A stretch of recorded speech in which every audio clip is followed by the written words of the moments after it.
board member on scene, and we'll be briefing tonight where we're at in the investigation in regard to the CRJ accident with the Sikorsky helicopter. Let me just start with, as usual, our hearts go out to all the families of the victims.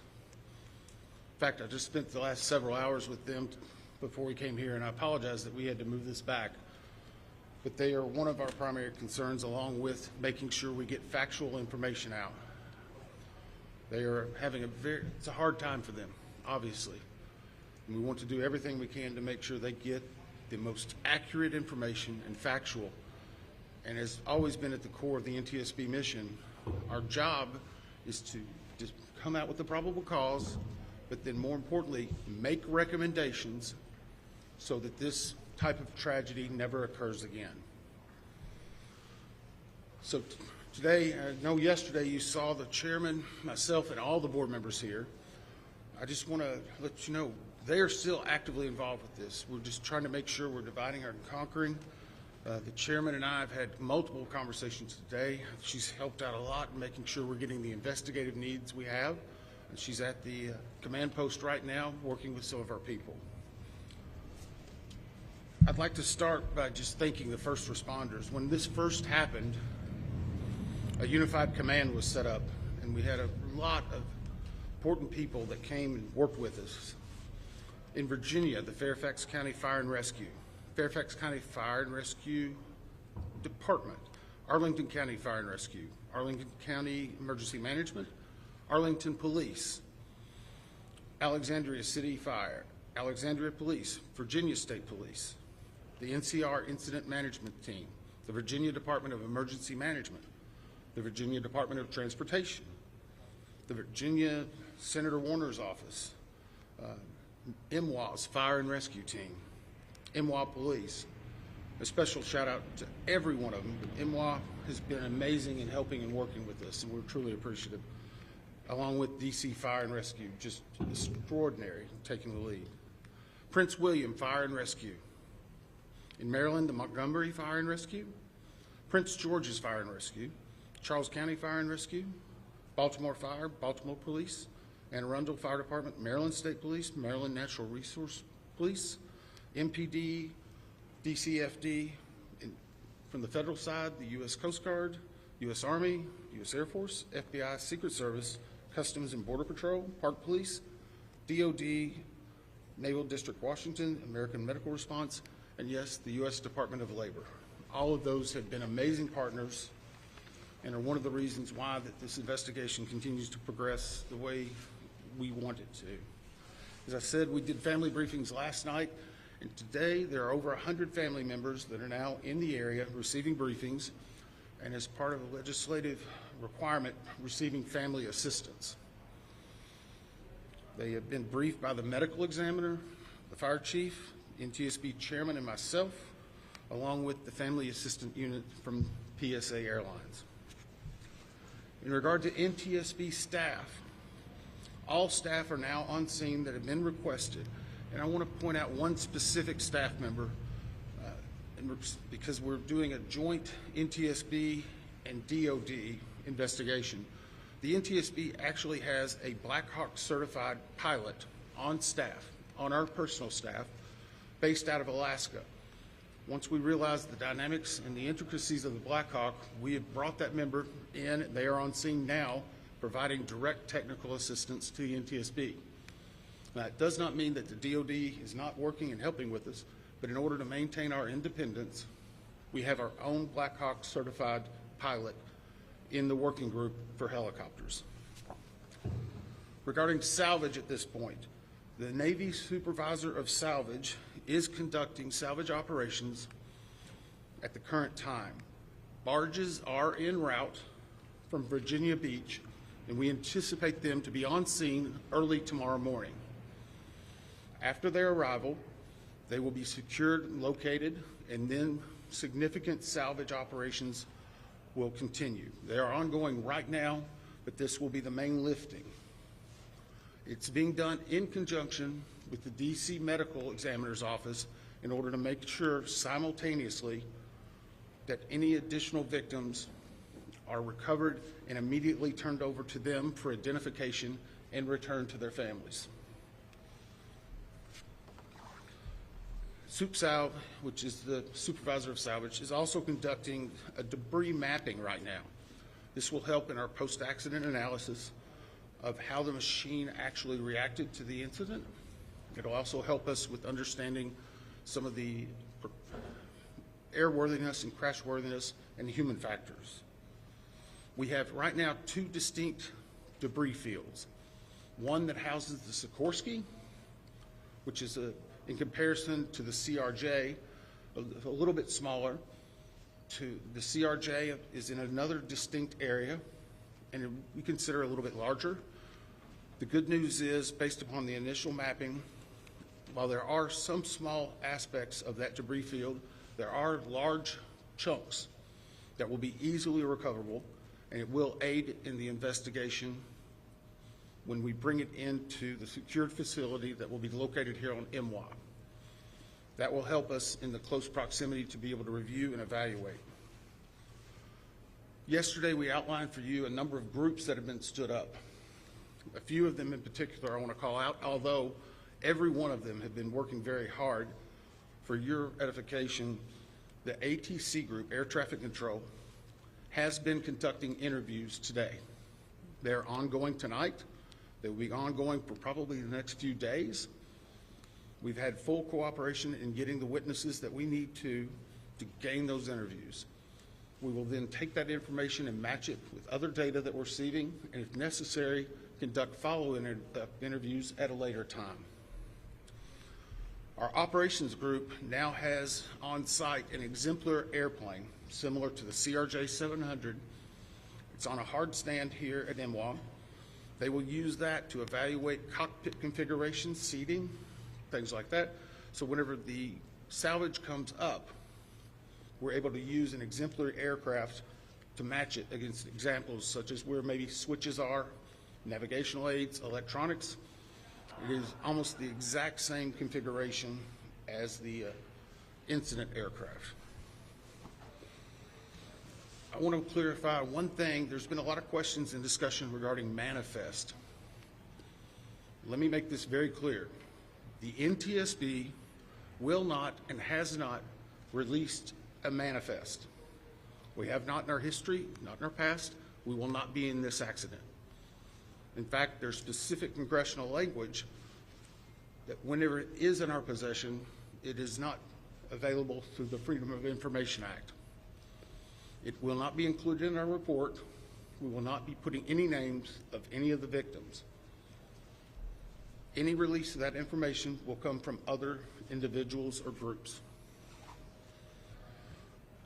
Regarding the recorders, as many of you saw last night, we recovered from the CRJ 2 separate recorders. One was a FDFR, that is a flight data recorder. FD. That was actually in what we consider good condition. As part of that process, it was soaked in alcohol overnight. It was then opened today, and we have a high level of confidence that we will be able to get a full download in the very near future. Now, once we do have that download, we will not be releasing immediately the information regarding it. We will have to go through, correct the data sets, make sure they're synchronized. This has approximately up to possibly 2,000 data points. Is that right, Bryce? So all of that has to be synchronized and looked at. It's a very laborious practice. It takes a lot of time. Regarding the CRJ's cockpit voice recorder, once it was recovered and opened, we found that it had water intrusion. That is not uncommon. It is not an unusual event for us to receive a recorder with water intrusion. We deal with that all the time. Our recorders division is one of the best in the country, in the world actually, and we have recorders sent everywhere, so there's a step. The CVR was soaked overnight in ionized water. at which point the team put the CVR into a vacuum oven in order to extract moisture. They are still checking electrical connections to determine if they're ready to try a download. It is one step of many steps that we will take in order to get that data, but we have a very high level of confidence that we will have it. We just have to work through a number of steps. Lastly, on recorders, the Sikorsky, where the CRJ has two separate recorders, the Sikorsky has a combined cockpit voice recorder and digital flight data receipt recorder. It's in one box. I can report to you now, we have recovered the Sikorsky black box. It is safely at the NTSB headquarters. It will begin an evaluation, just as the other two recorders did last night, to determine when and how to take action. I can tell you from a visual inspection, we saw no exterior damage that would indicate that it was compromised at this time. So we have a high level of confidence that we will be able to have a full extraction from that as well. Those are some of the significant updates we have right now. Obviously, we'll be doing some more in the essence of time and making sure our team gets back. I think we're going to be able to take maybe 4 or 5 questions. I'll call on you and I'll repeat it. So we'll try to play that game a little bit, please. Right here. Thank you very much. Your name and outlet, please. Jonathan Kersley from Channel 9 Australia.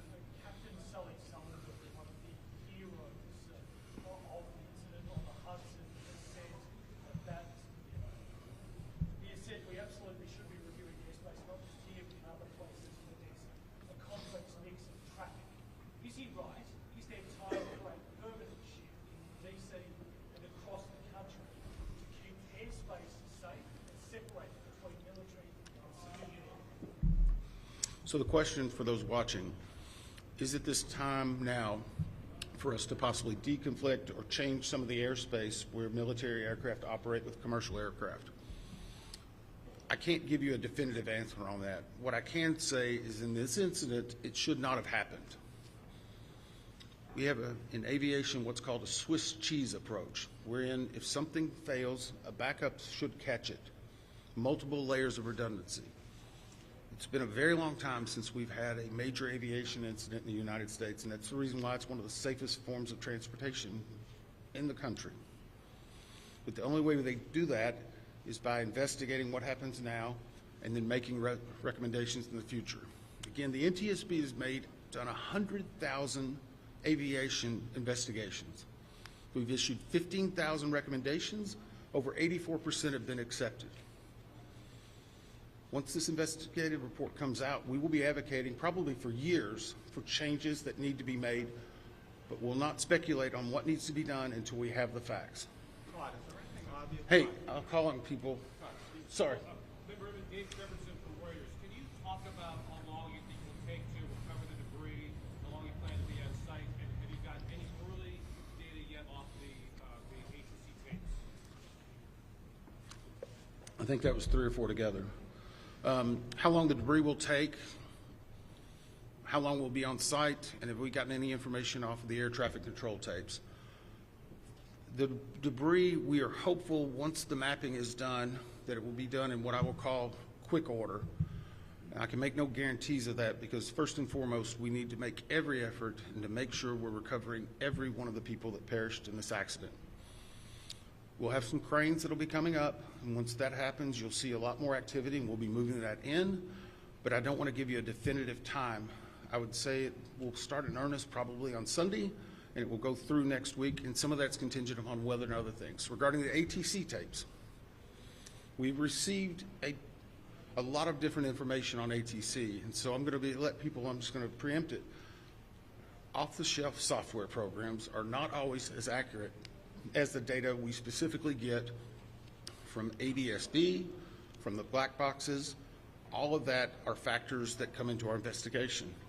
So we will not speculate about ATC tapes that you may have heard and seen online or snippets. We are getting the full cooperation that we need to be able to make an accurate assessment and to make sure what we are saying is factual and that it will help and aid in the entire investigation. You? Todd, Cooper from Channel 7 in Boston. Is there anything glaring from the videos that we've all seen that would tell you that the pilot in the Black Hawk helicopter made a mistake? The question is, based on the videos, have we drawn any conclusions? We have not. We know that there was a significant incident in which the two aircraft collided, a pretty significant fireball. If you will recall, even after the first day, we only had maybe 1 or 2 grainy images that were coming out. We're seeing more and more at this time. So we're still collecting data, but we are not going to opine until we see a lot of other things in there. A couple more? Yes, sir. On TV with CNN, how critical is it to interview the controller in the tower pad? And how concerning is it to you, the reports that that controller was working 2 positions at the same time? So the question was, how critical are the air traffic control interviews and basically staffing? So air traffic control interviews are critical. That's the reason why there's a process in place. That began immediately after the accident. It was preservation of that evidence. It was immediately taking down notes, getting logs, all that information. We will go back and look at any air traffic controller that was involved in this. We'll go back and look at their past probably 72 hours, even 2 or 3 weeks. We'll look at their training, their hiring, everything, what they probably ate that day. But it is not one point that tells us everything. It's layered into a lot of other information that's very critical. Regarding staffing, the FAA has had a very robust plan in looking at staffing.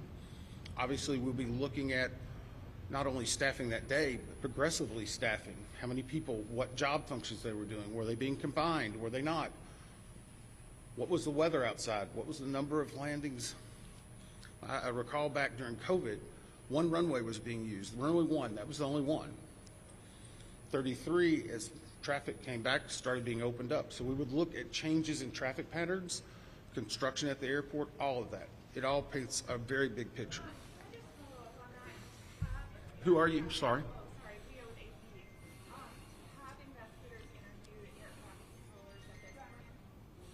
The question is, have we interviewed air traffic controllers? Yes. I think I started with, sorry. I'm sorry, the clarification, was it an air traffic controller that was working at the time of the accident? Yes. Yes. Now, I'm not going to speculate. Sorry. Nope, sorry. I'm not going to speculate. The next question is, was there 1, 2, 3? I don't have the answer for that right now. I know that the controller that was working at the time has been interviewed, and his interviews are ongoing throughout the day. Yes, ma'am. Last one.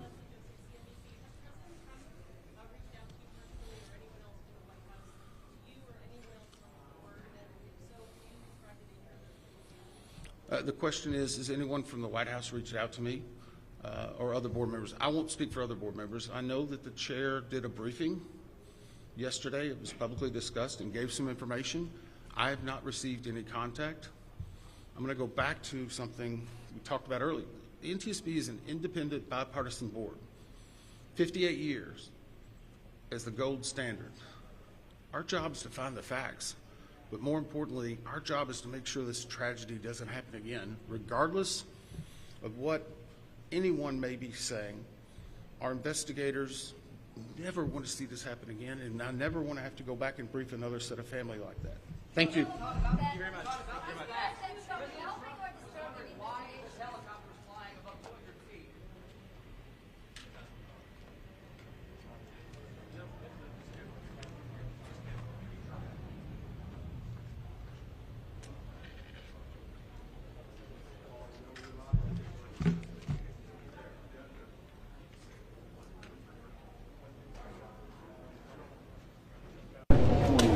If you go to 49, it's plotted up front.